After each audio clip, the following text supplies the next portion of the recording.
Laura Tingle is the staff-elected director at the ABC, chief political correspondent for 7:30, as well as the president of the National Press Club of Australia. Ms Tingle holds a privileged, taxpayer-funded position as a senior journalist at the national broadcaster, whose charter mandates impartiality and balance.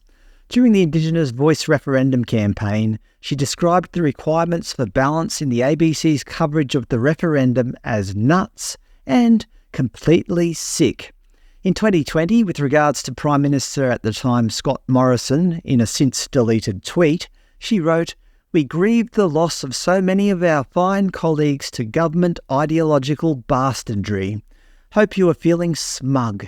The ABC's managing director described Ms Tingle's social media attack on the PM and his coalition government as an error of judgment.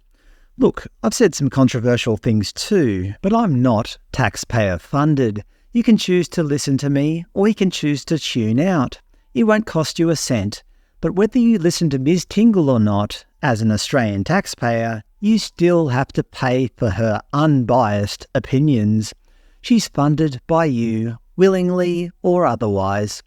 But Ms Tingle's most recent rant, funded by you, was at the Sydney Writers' Festival over the weekend.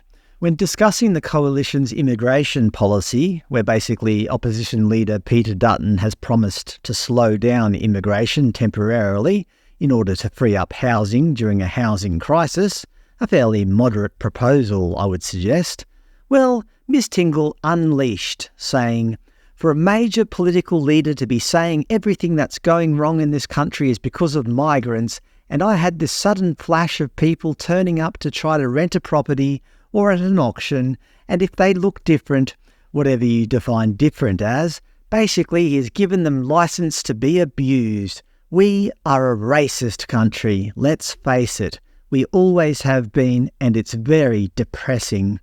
And that leads us on to the topic of this video. Is Ms Tingle right? Is Australia a racist country? For those of you who are impatient, my short answer is no. We're one of the least racist countries on this planet. Let me explain. This is the National People's Congress in China. What percentage do you think? How many foreign faces are there in leadership positions in China? What about the Indian Parliament? Or how about Africa's most populous nation, Nigeria? How many non-African people do you think hold leadership positions? Noting that these countries represent more than a third of the world's population. How many foreign university lecturers do you think you can see in these countries? How many foreign doctors, dentists, lead actors on television, people manning petrol stations? How many Aussie sandwich shops do you think you can see here? The answer to all these questions is not 0%, but it's close to 0%. I wonder how Ms Tingle would fare in, say, Sudan. Do you think they'll accept her outspoken personality, her dress code, her religion, her language, her customs and traditions? I think we all know the answer. But Australia, we're the most racist country of all. How any foreigner could possibly want to live here in this godforsaken hellhole, I don't know. Actually, I think Ms Tingle is completely wrong. Australia is not racist. Australia is actually very accommodating. We're very accepting. We're tolerant. We're egalitarian. We demand that all people are given the same opportunities and are treated fairly. Look, I'm not saying it's perfect, but tell me any other country that is. The Indigenous Voice to Parliament referendum failed not because of racism, but because it was inherently unfair. Aussies don't like the idea of giving one group of people more privilege than the rest of us. Yes, the Voice was only a so-called advisory body, but it would have given one group of Australians a political advantage, even if it was only slight, over other Australians, which is just not fair.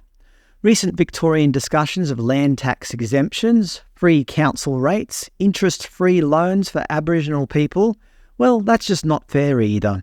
And Aussies hate unfairness. Some will say that it's also not fair that Aboriginal people have a shorter life expectancy and so on, but I would just retort by saying Aboriginal people are given every opportunity to be successful in Australia.